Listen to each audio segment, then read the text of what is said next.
Hello, my name is Ryan. I'm a captain with the fire department on an Army installation in Utah. I'm not just a regular shift captain, I'm a special operations captain.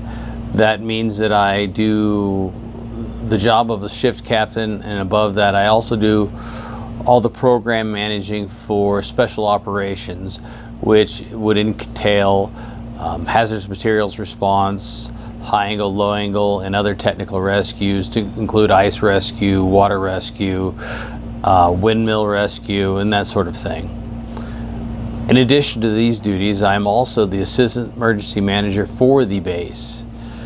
With that position, that takes me to a lot of different places and a lot of different trainings. In those trainings, I have learned the importance of being able to speak in front of a camera, being able to speak to large audiences, give advice to people in their hours of need. It is kind of a complex position. My goal through this master's program in public relations is to become better at communications and better at skills in communicating the dangers that are coming towards the area that we are trying to protect, as well as how citizens can obtain help, be it through Department of the Army resources or other Department of Defense resources or FEMA resources. In our position, we work with both entities, not just Department of Defense and Army, but also with FEMA. On that too, I also have a lot of duties with the state of Utah, as well as FEMA Region 8, and being a representative for our base and the support and help that we can assist with in times of disaster. In addition to this desire to further my education with this master's being my second master's, in being able to communicate on a better level and a better plane with not only the media but also with the residents and citizens in which we serve, I'm also trying to put myself in a better competitive position for a higher level position with FEMA. My thinking behind this and my reason for selecting Full Sail University is, in my thoughts, who better has public relations? Who better speaks to the public than Hollywood? Who can spin a story or talk their way out of trouble? But better than that, who better communicates their position than Hollywood? Full Sail has a wonderful program, from what I understand, and it's targeted at the entertainment industry. That is what brings me to Full Sail University. That's a little bit about me. In this week's reading, in the text mastery, I found it very intriguing reading about primal inclination strategy. I never put much thought into this sort of thing being pre-programmed, so to speak, into a destined career field. At least I never thought about that much for myself. Reading in this text and reading the theory behind it makes a lot of sense with me now in the position that I currently am in. I was never the child that wanted to be a firefighter like all kids wanted to do. That was never one of my top choices. However, somehow later on in life, when I was in my bachelor's program, I felt this draw, this need to help people. This is a need that, or an itch, you might say, that I scratched starting off as a volunteer firefighter. It filled that need, it filled that empty void, that spot. I went to school for a while and then decided that I would be better to serve people in the Air Force. All the time while I was in my undergraduate program, I was a volunteer firefighter, and then I made it to a paid staff position, but it was a menial, just a small position, part-time. When I went into the Air Force, I took a job not with emergency services of any kind, but in the intelligence field, and I quickly felt that hollow feeling that I'd felt before. I felt this draw, this need to be in a position where I could help people, directly help people. I don't know what you might call it, if it's a primal instinct, something ingrained within what makes me up, but I felt this need to be able to directly impact others. My way of doing that was transferring over into fire and emergency services within the Air Force. I did that for 10 years. When I decided to separate from the Air Force, once again, I went for the money. So I went out, got a job in management, working for a manufacturing plant as a production manager, made really good money. Still had that hollow feeling again. Moved over to another large company as a transport manager. Made even more money. Still couldn't scratch that itch that just was there. On a whim, put in an application with the fire department with the Department of the Army out here on an Army installation. Got the job. Voila, itch scratched. Back in the mess, back directly helping people. It's not a job you'll ever get rich doing, but there are much more important things in life than being rich. I prosper in other ways. I'm able to reach out and help others and touch others and bring betterment into their lives. In addition to being a captain out here now, I also teach at a junior college in the fire and emergency services program to include emergency medical technician and firefighters. So I really spread myself around as far as trying to foster that drive that drives select individuals in a career field such as this. I don't know that you would say it takes a special kind of person to do this, but it's not a job for everybody.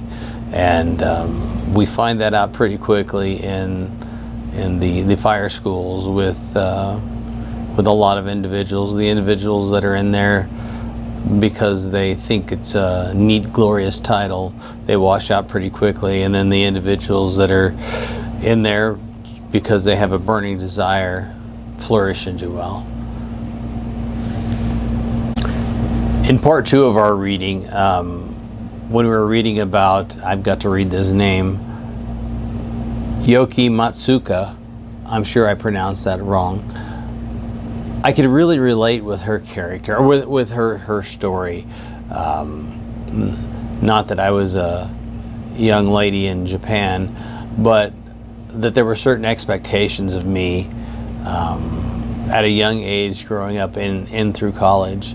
There were ideals set forth. I come from a long line of teachers in my family, and it was just expected that I would end up going into the world of education. And in some ways I have eventually made my way back there, but not necessarily in the sense that everybody expected of me.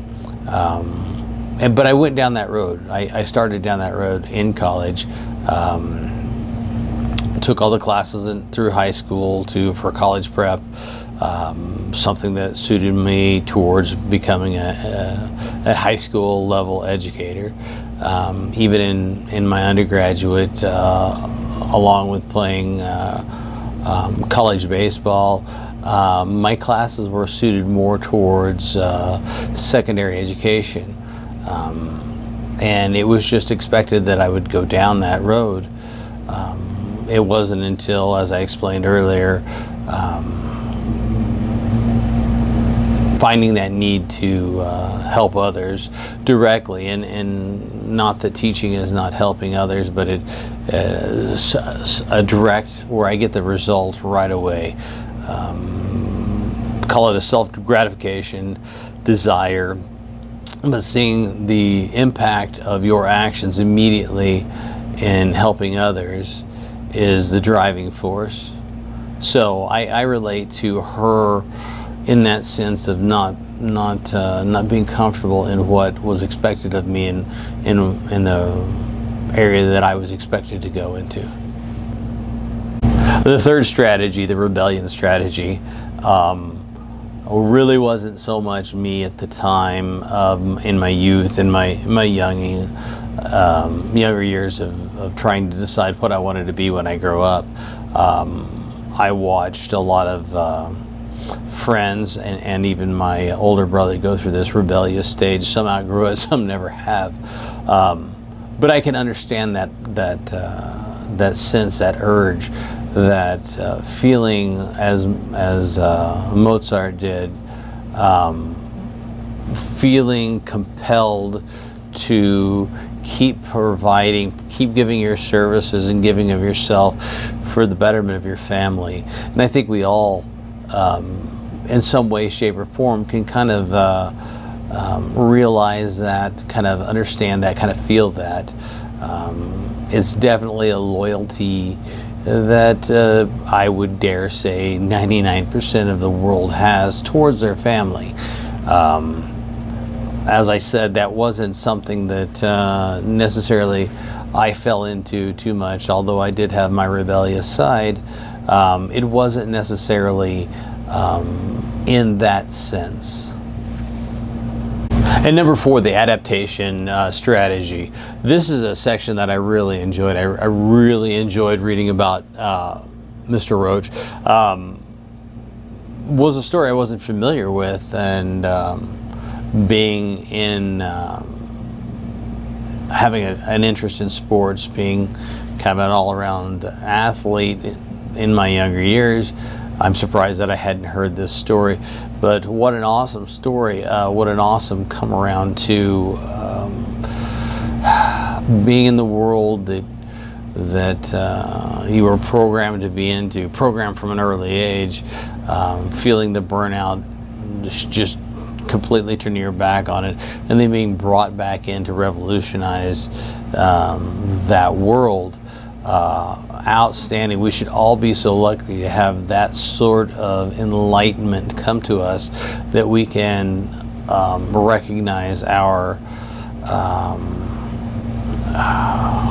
gifts, our field that we are destined to be part of, and then being able to make a difference as he did by developing new ways of training, by utilizing trainings from different areas and different people and combining them all. What a great story. We should all be that lucky. And number 5, Buckminster Fuller. Outstanding story. I call this maybe the classic American story here. You fall on your face, you get back up. You fall on your face, you get back up.